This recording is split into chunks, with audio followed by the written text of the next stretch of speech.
Kasalukuyang nasa state of calamity ang Batac City sa Ilocos Norte. Yan ho'y matapos tupukin ng malaking apoy ang ari-arian at hanap buhay ng maraming mga residente doon. Kaugnayan, makakausap natin ngayong gabi si Mayor Mark Christian Chua ng Batac City. Mayor Chua, magandang gabi po and welcome sa Politico Nightly. Si Wedge po ito. Thank you, Sir Wedge, and magandang gabi rin po sa inyong lahat. Opo, para sa kabatiran po muna ng mga nakikinig at nanonood sa atin, ano ho yung naging cause ng malaking sunog na ito at alin pong sektor yung pinaka-apektado ng nangyaring sunog? Sorry, Sir Wedge, hindi ko pa final na masasagot yan kasi hindi pa po tapos ang investigation ng BFP. They told me that tomorrow matatapos na po nila yung last area. So, hihintayin lang po natin yung investigation nila. Opo. Meron na ho ba tayong initial assessment, Mayor, kung gaano karami yung bilang ng mga apektadong residente at gaano ho kalaki yung damage doon po sa mga properties?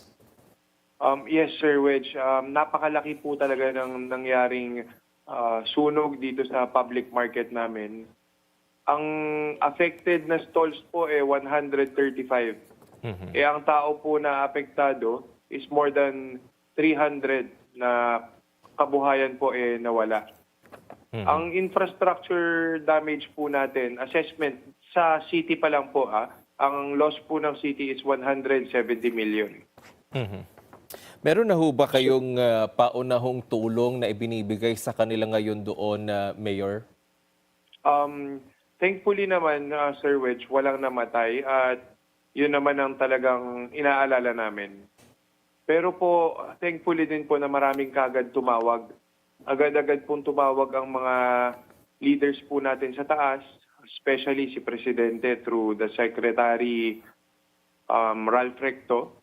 Tumawag po sila agad. Nung gabi pa lang po, nagtanong po sila ng sitwasyon at padala po agad naman sila ng tulong through DSWD, through Rex Gatchalian po.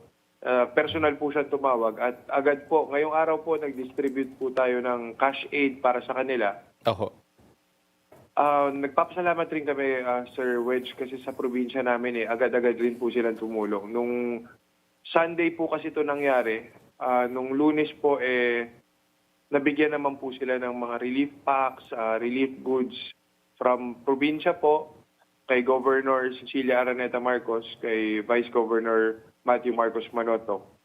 Tapos, swerte rin po kami kasi taga dito rin po si Senator Amy. Kaya agad-agad rin po silang tumawag. Pati sila Kong Sandro, pati sila Congressman Barba. Marami pong tulong na naiparating agad from the national government. Opo, nabanggit nyo kanina, Mayor Chua, na pamilihang bayan yung nasunog. Paano ho ngayon yun? Kasi doon ho nanggagaling yung pangunahing pangangailangan, pagkain at maging mga pangnegosyo ng mga maliliit na mga tindahan. Meron ho bang pansamantala mo ng nilipatan o pinwestohan ito pong mga apektadong mga negosyante o mga nagtitinda at maging yung mga bilihin po na kailangan ng mga residente ninyo? Totoo po, Sir Wedge, kasi po ang nangyari po kasi, ang nasunog yung gitnang parte, 3 building po ang nasunog. So yung harap po na building namin naisalba. Salamat sa BFP na aksyonan po nila agad na hindi kumalat ng lahat sana. Pero ngayon po, ang ginawa po natin tinulungan po natin silang lumipat kasi meron po kaming malapit na bagsakan center. Pati po yung mga limited space po na natira, siningit po namin. Kaya nung Lunes po, nakapag-operate po yung mga ibang negosyante sa meat section namin. Sa kahapon po, nung Tuesday, normal na po yung mga ibang nagbebenta. Alright. Ngayon po medyo nagre-recover pa lang po kasi sila kasi talaga pong halos lahat ng paninda nasunog. Oho. Kaya ang kailangan po nila cash assistance ngayon. Nakapagdeklara na po kayo ng state of calamity, Mayor. Hanggang kailan po kaya ito tatagal? Tinitingnan pa po namin, Sir Rod. Ang importante po ngayon mabigyan po na kagad namin ng tulong yung mga apektado. Nakalabas po kami ng quick response fund namin at bukas po makakadistribute na rin po kami ng cash assistance from ELDA LGU. And honestly, Sir Wedge, marami rin pong tumulong ng mga private individuals, mga ibang official sa ibang lugar. Kaya nagpapasalamat po kami. Opo, hindi po ba apektado rin ang turismo ninyo, Mayor? Yun po, kasi alam niyo po ang market ng Batak, yan po ang pinakamalaki sa Ilocos Norte.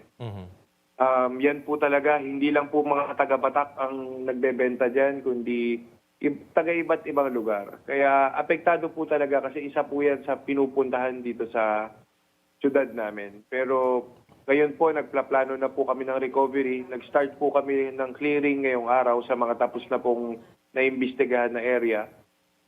So, hopefully po, makarecover po kami. Babangon po kami, marami pong tumutulong sa awa ng Diyos. But ito pong property na ito, Mayor, is a government property. Tama po ba? Yes po, public market po. Pero meron ho ngayong pagbabanta ito hong bagyong Inday na sa loob na ho ng Philippine Area of Responsibility. Posible ho itong tumama sa mga darating na araw. Ano ho mga paghahanda po ninyo? Bukod pa po itong state of calamity na dineklara dahil po sa nangyaring malaking sunog. Opo, kaya talaga pong minadali namin na matapos ng investigasyon ng BFP at nag-clearing na po kami ngayon para po kasi meron pong mga debris doon, yung mga galba po baka tangayin pero today buong araw po kami, bukas po buong araw po kami. Tuloy-tuloy na po ang clearing namin hanggang maging safe yung area.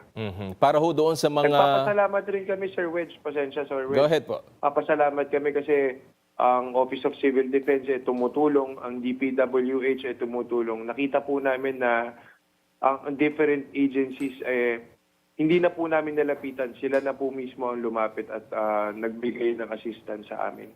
Para ho sa mga gustong magbigay, maghatid ng tulong, saan po nila pwedeng ipadala ito, Mayor?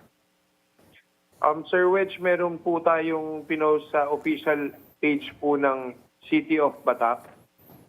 Bibigay ko na lang po yung number para sa mga Ito po, nakikinig nasa po. screen. At maraming salamat po.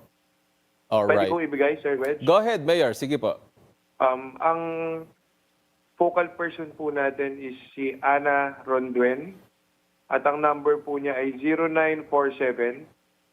0947-591-9936. At sana po dumiretso na lang po yan. Ang maiko-kolekta pong lahat ng donation is sisiguraduhin po namin na pupunta sa lahat yan sa biktima. Alright, maraming salamat po sa inyong oras, Batak City Mayor Mark Christian Chua. Ingat po kayo dyan.